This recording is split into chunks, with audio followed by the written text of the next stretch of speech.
Big 12 bottom feeders face off this weekend in a battle of disappointing transfer quarterbacks as Oklahoma travels to Morgantown to face West Virginia.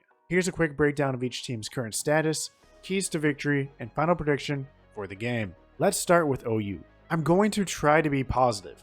Here goes nothing. The Oklahoma offense had nearly 500 yards against a good Baylor defense. There's your positive. Now let's talk about Dillon Gabriel, who I don't truly think is a disappointment. However, 3 interceptions. Were they all 100% his fault? Absolutely not. You have to account for the tips that caused them. However, the unfortunate truth of the situation is that typically when a quarterback throws 3 picks, his team isn't finishing the game on top. Gabriel did have some good moments, including dropping a dime to Marvin Mims for a touchdown, as well as a couple of great scrambles for first downs, finishing the game with 70 yards rushing. That being said, this season has given Sooner fans a lot of insight into what they have with Dillon Gabriel. He isn't Caleb Williams, Jalen Hurts, Kyler Murray, or Baker Mayfield. There were still plenty of missed connections on deep shots down the field, but he clearly has the tools necessary to put points on the board and is honestly the least of my concerns when it comes to this football program as a whole. The run game was yet again incredibly impressive and a bright spot for the team.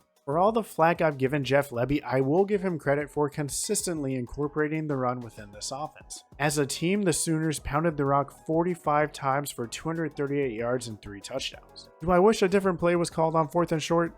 Absolutely. Eric Gray once again proved why he is one of the best running backs in the nation, showing off his elusiveness on beautiful cuts up the field and finishing with over 100 yards and 2 touchdowns. Devontae Barnes warmed up before the game but didn't get a touch, so hopefully he's back at 100% in time for Saturday's matchup with the Mountaineers. Gray also inserted himself into the receiving game, leading the team in catches. Marvin Mims had a great rebound game, breaking the 100-yard mark, but wasn't utilized as much as he should have been in the second half of the game. While the offensive line only allowed 1 sack, their performance wasn't standout and honestly hasn't been throughout the season. However, when you paved the way for over 200 yards rushing, you deserve some praise, so I will give them that. At the end of the day, when you rack up over 500 total yards, you typically win the ballgame. On the other hand, when you give your opponent the ball 4 times, you typically lose. Turnovers were the key here, and the 3 interceptions combined with the 4 and out really sealed this team's fate. Baylor's defense took advantage of these timely missteps while Oklahoma's just couldn't get out of its own way. It's what we've come to expect from the group on this side of the ball.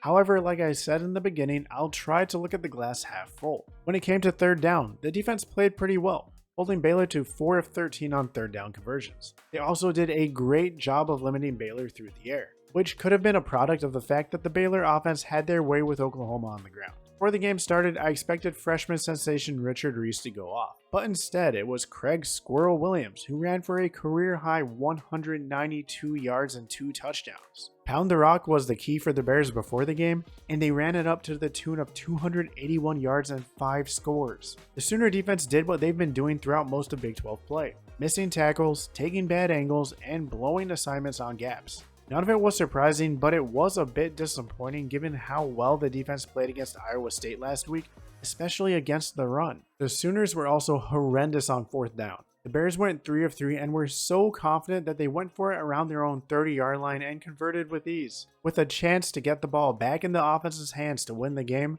the defense folded like a soggy noodle. All I can say on the defense is this: there have been some spurts and moments where you can see the improvement. Some of the pressures we ran made me feel warm inside, but as has been the case throughout the entire season, they are who we thought they were, one of the worst defenses in the conference. Post-game, you could tell Venables is clearly frustrated. Each week we hear things need to improve. The question is, when are we going to see it? A trip to Morgantown might be just what the doctor ordered, or a recipe for disaster. West Virginia has solidified itself as the worst team in the Big 12, but that doesn't mean they can't show up and beat a team on any given Saturday. In order to break their drought against the Sooners, they will need to get their offense going. Offensive coordinator Graham Harrell is a familiar face to Sooner fans and has played a big role in retooling and reshaping this West Virginia offense. The team has improved in virtually every offensive category: scoring, rushing, and passing yards per game. A part of the improvement through the year has been the familiarity between Harrell and quarterback JT Daniels. Daniels came into Morgantown with high expectations, but has been pretty average so far throughout the season. He isn't playing like the star many people thought he would become out of high school. He does show flashes of greatness on occasion, but he likely won't be the guy winning you games. He has also regressed over the past few weeks, to the point where backup Garrett Green was put in the game last week against Iowa State. One of the pleasant surprises of the season has been freshman running back CJ Donaldson, who's still technically listed as a tight end on ESPN. Unfortunately, he was injured against TCU and has been ruled out for the year. Tony Mathis Jr. leads the team in carries but has been banged up, and although he didn't make the trip to Ames, he may be available against the Sooners. Expect third option Justin Johnson Jr. to get carries out of the backfield as well. West Virginia started the year with two of the potential best returnees at wide receiver in the Big 12, in Bryce Ford Wheaton and Sam James. They both currently lead the Mountaineers in receiving yardage as expected and are both near the top of the Big 12 as well. Hayden Prather has also inserted himself into the conversation as a key target for Daniels. Those three account for about 65% of total receptions this season. The trio has played incredibly well, all things considered. Each has over 400 yards receiving and plan to test this Oklahoma secondary. An offensive line that returned all 5 starters looks to get this offense firing on all cylinders.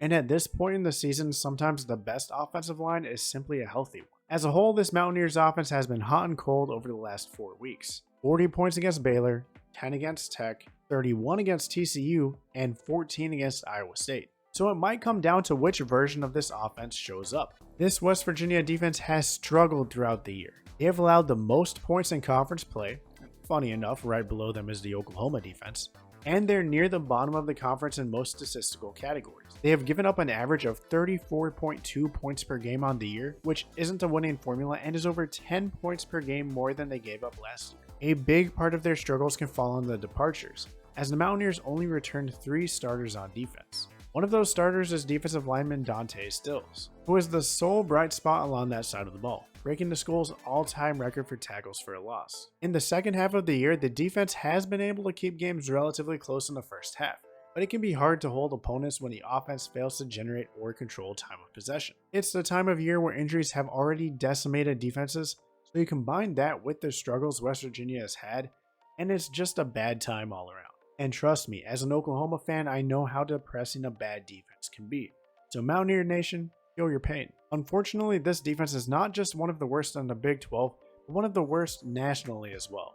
It is going to have to step up at home big time if the Mountaineers want any chance to defend their turf against Oklahoma. I also honestly wouldn't be surprised if Neil Brown is out as head coach before Saturday. Despite the fact that he has seemingly done things the right way across all other aspects of the program, he just hasn't been able to win. And at the end of the day, that's what it comes down to. Keys to victory. I mentioned that offensively, West Virginia has been up and down the past few weeks. Well, guess what? After an incredible down against Iowa State last week, it looks like they're due. And what better situation to be in than playing against the only defense in the conference that's nearly as bad as your own. The Mountaineers may be down one of their biggest threats on the ground, potentially 2, but getting the run game going early will be vital to their success.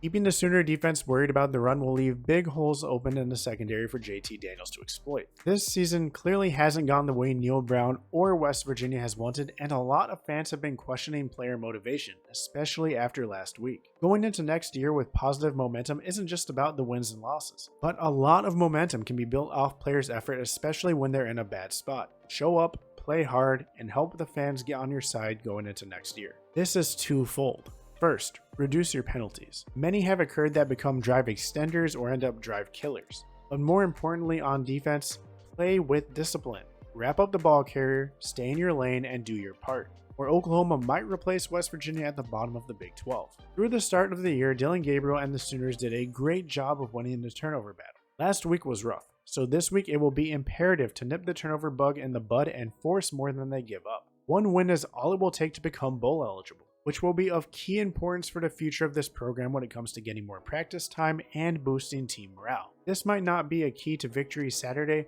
but it is a key to many future wins.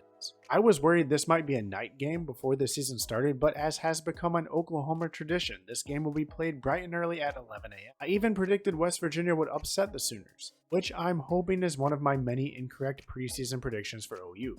At the end of the day, I think this Oklahoma offense will be firing on all cylinders and their gold and blue counterparts won't be able to keep up. Oklahoma comes into Morgantown and steals a victory 48-30. Want a good laugh about how off my preseason Big 12 predictions were? Check out this video here, and as always, have a great day and see y'all at the next one.